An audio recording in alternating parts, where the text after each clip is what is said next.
And now for our GMA cover story, the Omicron surge this holiday season after so many people gathered this weekend. What should you know if you were exposed to COVID, and how can parents keep their kids safe? ABC News medical contributor Dr. Darian Sutton joins us now. It's great to see you in person. This has been a virtual thing for a while. Yes, it has been. So it's good to see you. So we've been talking about some of these numbers here, really startling. The U.S. averaged nearly 161,000 new daily COVID cases per day, an increase of 36% over the previous week.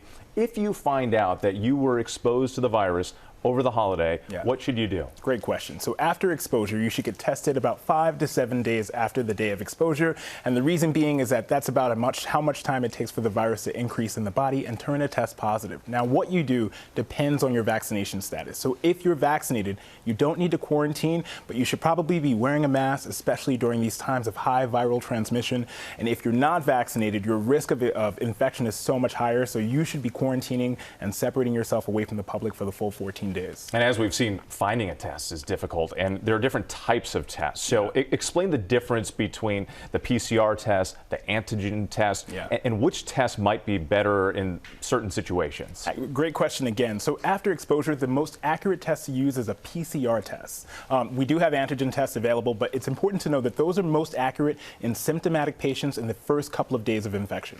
So many people took the antigen test prior to the holiday gatherings, those quick ones that you can do at home. Was that a good idea? We're still learning about how accurate they are. I think you're getting at another use of antigen tests, which is as a form of prevention. You can say that if you test positive on an antigen test, you can presume that that's when you're most infectious. So it does help to use before an event. Of course, you want to use it as close as possible and have the understanding that it could always be positive, return positive later on. But again, using it with other mitigation risks, masking, ventilation, trying to reduce your risk as much as possible. And again, we got to be smart. More gatherings coming up as we head into the new year. Dr. Sutton, great to see you in person. Appreciate it. Well, hey there, GMA fans. Robin Roberts here. Thanks for checking out our YouTube channel. Lots of great stuff here. So go on, click the subscribe button right over here to get more of awesome videos and content from GMA every day, anytime.